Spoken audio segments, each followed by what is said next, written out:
Now, student of class 10th, we are here once again with the topic magnetic field and magnetic field lines. Magnetic field and magnetic field lines. In the previous video, I had discussed on this topic, but few are facing some problem how to find the magnetic field lines and what is a magnetic field. So again, I am here with this topic, magnetic field and magnetic field lines. We had discussed about the magnet. What is magnet? This is a magnet.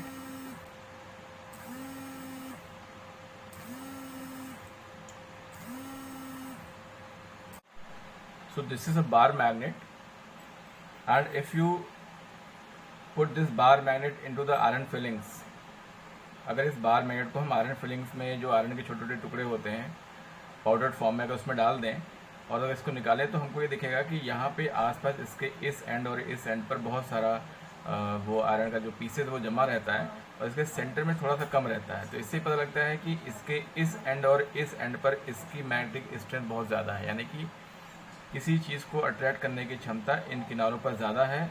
तो इस वजह से हम इन दोनों सिरों को pole बोलते हैं। They are called poles of the magnet. Now if you suspend this magnet on from any of the support, किसी सपोर्ट से अगर हम इस मैग्नेट को टांग दें तो ये हमेशा नॉर्थ साउथ डायरेक्शन में रुकता है।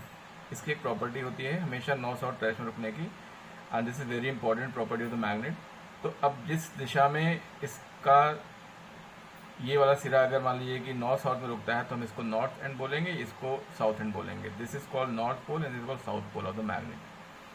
तो ये हमारा नॉर्थ पोल हो गया मैग्नेट का और ये हमारा साउथ पोल हो गया मैग्नेट का। अगर हम इस मैग्नेट को तोड़ दें, if you break this magnet into pieces, आप इसको तोड़ के दो टुकड़े कर दो इसके, तो फिर से दो टुकड़े जो बनेंगे वो फिर से एक नया मैग्नेट कहलाएगा, यानी कि उसमें भी हमेशा उसमें भी दो पोल होंगे, नॉर्थ एंड साउथ। फिर हम उन टुकड़ों को तोड़ दें तो उससे जो टुकड़े बनते हैं वो भी एक नया मैग्नेट हो जाएंगे, यानी कि they also have two poles. Without two poles the magnet is not possible, means it is not possible to break the magnet in such a way that we have only single pole, means monopole की कोई भी यहाँ पर गुंजाइश नहीं है। Magnet हमेशा दो पोल में होगा, that is called dipole. Di means two ends होते हैं इसके, नॉर्थ और साउथ। अब if you take a magnetic compass, हम एक मैग्नेटिक कंपास ले लें, नीडल ले लें और उससे हम लाइन ऑफ फोर्सेस ड्रॉ करें, तो जो सिरा इस कंपास का इससे दूर जा रहा है, मीन्स ये जिधर जाएगा हम वहाँ पे डॉट रखते चले जाएंगे और हम यहाँ पर एक लाइन ड्रॉ कर लेंगे। तो वो जो लाइन होगी वो ये बताएगी हमें कि मैग्नेटिक फील्ड जो है वो इस तरफ से इस तरफ जा रही है, यानी कि direction of magnetic field from north to south. And if you put the magnet in different position you will get so many magnetic field lines around the magnet. Now the line of forces at the poles पे अगर देखें तो magnetic line of forces बहुत ज़्यादा होंगी, crowded होंगी, यानी कि बहुत कम एरिया में बहुत सारी होंगी, और इससे जैसे दूर हटते चले जाएंगे उससे उनका जो नंबर है वो उसी एरिया के लिए कम होता चला जाएगा। Means the ends of the magnet जहाँ पर फील्ड लाइन बहुत क्राउडेड है, बहुत ज़्यादा संख्या में लाइन ऑफ फोर्सेस पाई जा रही हैं, that end is known as pole. या ये इसको हम ऐसे भी समझ सकते हैं, जहाँ पर लाइन ऑफ फोर्सेस के नंबर्स बहुत ज़्यादा होंगे वहाँ पर मैग्नेटिक फील्ड की स्ट्रेंथ भी बहुत ज़्यादा होगी। क्वेश्चन भी आता है कि what is meant by the crowded line of forces। Line of forces का घनापन जहाँ पर बहुत सारी संख्या में लाइन ऑफ फोर्सेस आ रही हैं, बहुत थोड़े से एरिया में अगर बहुत सारी संख्या है तो इसका मतलब कि वहाँ पर मैग्नेटिक फील्ड ज़्यादा है। अगर मैग्नेटिक फील्ड को अगर देखें तो it start from north end and to south, और फिर ये इससे होते हुए इसके अंदर चली जाती है, यानी कि मैग्नेटिक लाइन ऑफ फोर्सेज जो है वो मैग्नेट के चारों तरफ एक लूप बना देती हैं, एक सर्कल बनाती हैं, एक कंप्लीट लूप। मीन्स नॉर्थ से निकलेंगी और साउथ में आगे एंटर करके ऐसे चली जाएंगी। तो अगर हम मैग्नेट के बाहर देखेंगे तो the direction of field is from north to south, और हम अगर मैग्नेट के अंदर देखेंगे तो it is from south to north. Inside the magnet the field is from south to north and outside the magnet the field is from north to south.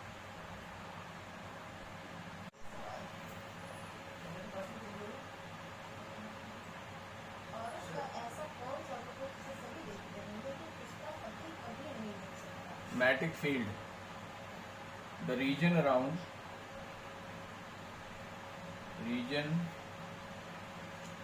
surrounding a magnet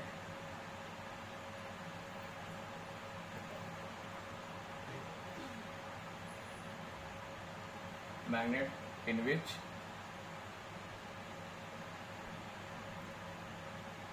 the force of magnet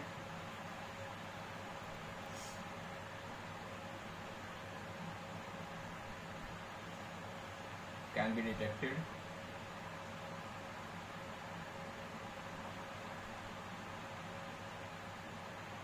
is called magnetic field.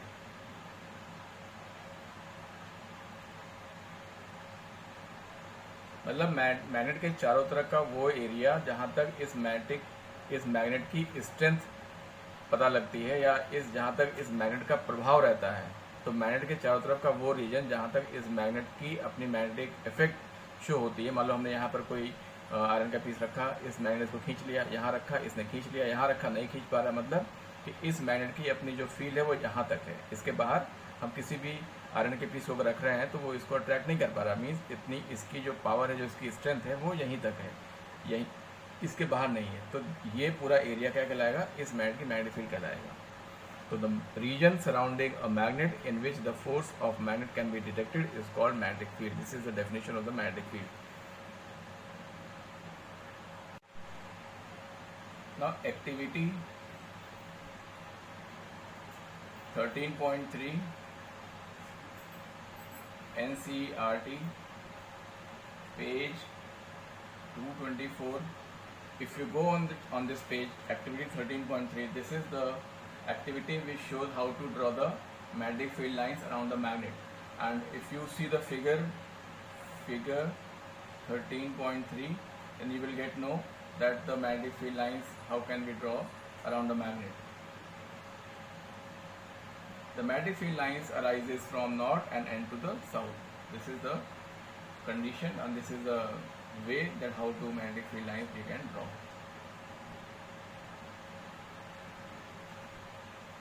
The next is direction of magnetic field. Direction of magnetic field क्या होती है, कैसे पता करते हैं? अगर हमारा magnetic compass magnet के पास रखने पर the direction of magnetic field is taken to the direction in which the north pole of the compass needle moves inside it. Magnetic compass का नॉर्थ पोल जिस तरफ जाएगा हमारी मैग्नेटिक फील्ड उसी तरफ रहेगी। So it is taken that the magnetic field emerge from north pole and merge at south pole. Emerge from north and merge at south, मतलब north से निकलती हैं लाइन ऑफ फोर्सेज और साउथ की तरफ आकर के खत्म हो जाती हैं, यानी कि they are emerging from north and merging at south. And inside the magnet the direction of field is, inside the magnet कहाँ होगी? इनसाइड द मैग्नेट कहाँ से कहाँ होगी? It is from south to north, south से north की तरफ होंगी magnetic field lines. It is from south to north inside the magnet and outside that it is from north to south, means they are emerging from north and merging at south. This is the direction of magnetic field lines.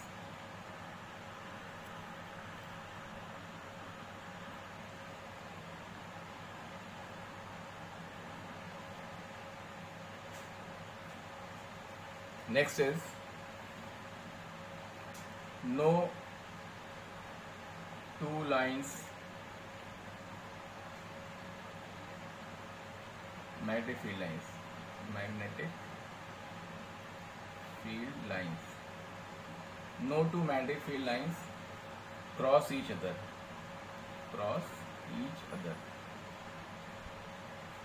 दो magnetic field lines एक दूसरे को कहीं पर cross नहीं करेंगे, ऐसा कहीं पे नहीं दिखेगा। अगर ऐसा कहीं पर दिख रहा है इसका मतलब ये होगा कि इस वाले की फील्ड की डायरेक्शन ये है और इस वाले की डायरेक्शन ये है, जो कि पॉसिबल नहीं। एक ही पॉइंट पर दो direction, it is not possible. That's why we are not seeing the two line of forces they cut each other. This is not possible and this is very important question also कि why the two line of forces never intersect each other. This is the answer that if they intersect there is two direction which is not possible.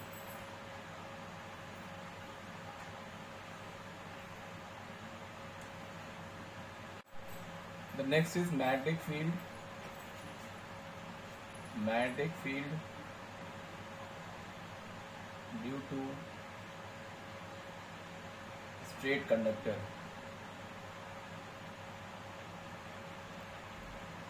Straight conductor, किसी सीधे तार में अगर कोई तार है जिसमें करंट फ्लो कर रही है, if a wire carrying a current and the wire is straight and carrying a current, then इसके चारों तरफ मैग्नेटिक फील्ड बन जाएगी. And what is the direction of magnetic field? अभी हमने देखा कि हम मैग्नेट की वजह से उसके चारों तरफ मैग्नेटिक फील्ड निकाल सकते हैं. Now if the current carrying wire is there, अगर यहाँ पर एक कोई करंट कैरिंग वायर है तो उसमें करंट की दिशा हमको पता होना चाहिए कि करंट यहाँ से यहाँ जा रही है या किसी तरफ जा रही है, तो हमको उसकी वजह से उसके चारों तरफ मैग्नेटिक फील्ड का डायरेक्शन क्या होगा ये निकालना है. तो इसके लिए हमारे पास रूल्स होते हैं and the first rule is right hand thumb rule. इस रूल में हम क्या करते हैं कि जैसे हमारे पास कोई तार है और इस तार में हमने करंट फ्लो करे, मान लो कि ये तार है और इस तार में करंट इधर की तरफ फ्लो कर रही है, the current is moving from A to B. ये करंट हमारी फ्लो कर रही है ए से बी की तरफ. Now what is rule? Right hand लेकर के हमको अपने अंगूठे को इस तार की तरफ रखना है, इस तार की तरफ रखना है, और हमारी जो उंगलियां हैं, जो उंगलियां हमारी हैं वो किस तरफ घूम रही हैं, कर्ल. जैसे सपोज को ये तार है हमारा और हमने अपने अंगूठे को रखा है ऐसे ऊपर की तरफ और हमारी उंगली जो है वो ऐसे कर्ल होकर के आ रही है. तो इस पॉइंट पर मैग्नेटिक फील्ड का डायरेक्शन इस तार के चारों तरफ इसके अराउंड होगा. और ये किधर होगा? हम क्या देख रहे हैं, हमारा जो अंगूठा है वो ऊपर की तरफ है, मतलब करंट ऊपर की तरफ आ रही है, और उंगलियां जो है हमारी इस तरह से घूमी है, मीन्स घड़ी के चलने की उल्टी दिशा में, मीन्स एंटी क्लॉकवाइज. तो डायरेक्शन ऑफ करंट हमारी जो डायरेक्शन ऑफ मैग्नेटिक फील्ड कहाँ है? एंटी क्लॉकवाइज है, यानी कि इधर की तरफ है. अगर ये तार ऐसे रखा हुआ है तो हमारी जो अंगूठा है वो करंट की तरफ होगा और हमारी जो लाइन ऑफ जो उंगलियां होंगी वो अंदर की तरफ, पेपर में अंदर की तरफ जा रही हैं और अंदर से जा करके घूम के बाहर की तरफ निकलेंगी. मीन्स इस तरफ जो फील्ड होगी इस करंट कैरिंग वायर की वजह से जो इस तरफ फील्ड होगी वो नीचे की तरफ होगी, और इसी तरीके से उंगली यहाँ से घूम करके ऊपर की तरफ आएगी तो इस पॉइंट पर फील्ड बाहर की तरफ होगी, यानी कि पूरा एक कर्ल बनेगा, that is the magnetic field. और अगर यही करंट हम उल्टा कर देते, अगर हमारा ये डायरेक्शन एरो का इधर हो जाता तो हम अपने अंगूठे को इस तरफ रखते तो हमारी जो उंगली होती वो इधर की तरफ जाती, तो यहाँ पे नीचे की तरफ होती फील्ड और यहाँ पर फील्ड ऊपर की तरफ होती. तो नीचे वाली फील्ड को, जो हमारी फील्ड नीचे की तरफ शो करना है, उसको हम पेपर में क्रॉस शो करते हैं और ऊपर की तरफ को डॉट शो करते हैं. अगर कहीं पर क्रॉस बना हुआ है तो इसका मतलब यहाँ पर मैग्नेटिक फील्ड नीचे की तरफ है और डॉट बना हुआ तो मैग्नेटिक फील्ड ऊपर की तरफ है. This is the way how to represent the magnetic field in the paper. हमने पेपर को प्लेन माना हुआ है और इसमें क्रॉस का मतलब कि फील्ड अंदर की तरफ जा रही है, जैसे कि एरो होता है, arrow. This is a arrow, this is a arrow, and if you see this arrow from the back side you will see the cross. Means ये जो तीर है वो अंदर की तरफ जा रहा है तो हमको ये पीछे का हिस्सा दिख रहा है, मीन्स हमारी लाइन ऑफ फोर्स अंदर की तरफ जा रही है. और इस एरो का जो पॉइंट है हमको जब ऊपर की ओर दिख रहा है, मीन्स हमारा जो एरो है वो बाहर की तरफ निकल रहा है. तो यहाँ से लाइन ऑफ फोर्स एंटर करेंगी और इधर से ऊपर की ओर निकलेंगी. तो this is the direction of magnetic field we can find with the help of right hand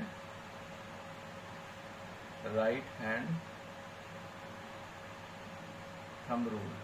right hand thumb rule की सहायता से how can we find the magnetic field in a current carrying wire. किसी current carrying wire में magnetic field निकालने का rule, right hand thumb rule क्या है?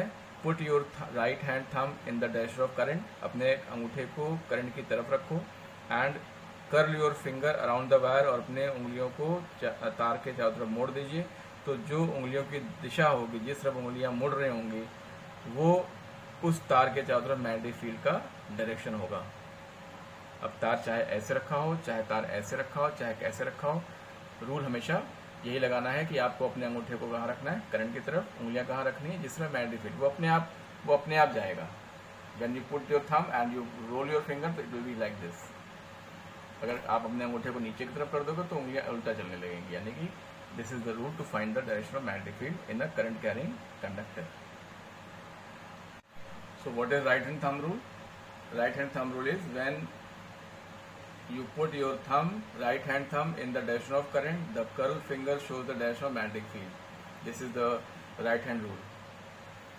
It is also called screw rule. इसको स्क्रू रूल बोलते हैं. जिस तरीके से हम पेज को टाइट करते हैं, जिस तरफ हमारा पेज आगे बढ़ रहा होगा वो करंट का डायरेक्शन होगा, और जिस तरफ पेज घूम रहा होगा वो मैग्नेटिक फील्ड का डायरेक्शन होगा.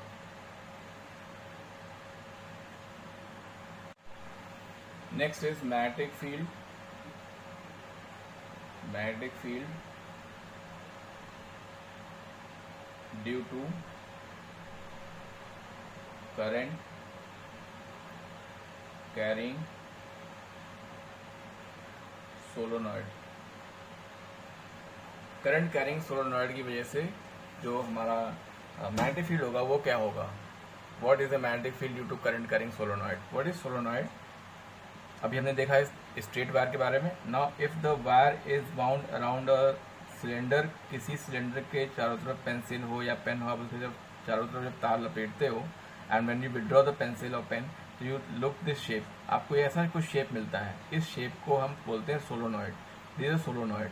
मीन्स जो तार हमारा है वो लंबाई में ना होकर के ऐसे सर्कुलर है, जिसका डायमीटर इसके लेंथ से कम है. तो अगर ऐसा कोई हमको अरेंजमेंट दिखता है जिसमें तार का जो लेंथ है वो इसके डायमीटर से बहुत ज़्यादा है और तार सर्कुलर में लपेटा हुआ है, इसको हम सोलोनॉइड बोलते हैं. तो solenoid is a coil of many circular turn wrapped closely in the shape of a cylinder is called solenoid. Means एक ऐसा तार जो कॉइल के रूप में लिपटा हुआ हो और उसका शेप एक सिलेंडर की तरह होता हो, उसको हम बोलते हैं सोलोनॉइड. जैसे आपने एग्जांपल मैं दे दूँ इजी सा. जैसे टेलीफोन होता था पहले घरों में, जो जिसको हम लोग लैंडलाइन बोलते थे, उसमें जो फ़ोन उठाने के बाद जिससे हम बात करते थे, उसको अगर हम अपने इंस्ट्रूमेंट से देखें तो एक सर्कुलर वायर से कनेक्ट रहता था ब्लैक कलर के, वो वैसा शेप आ जाता है, तो जो कि अंदर से हॉलो होता है और तार चारों तरफ लिपटा होता है. तो this is the solenoid. Now if the current is flowing in this solenoid, अगर करंट इसमें फ्लो कर रही है तो इसके अंदर मैग्नेटिक फील्ड बननी शुरू हो जाती है. इस सोलोनॉइड के अंदर मैग्नेटिक फील्ड बननी शुरू हो जाती है. तो उसकी फील्ड का डायरेक्शन क्या होगा. How can we find the direction of magnetic field in solenoid. This is the topic number 13.2.4 of NCERT. 13.2.4 NCERT का अगर आप पढ़ोगे, if you see that topic, you will know about what is solenoid and how the magnetic field in the solenoid arises. Now this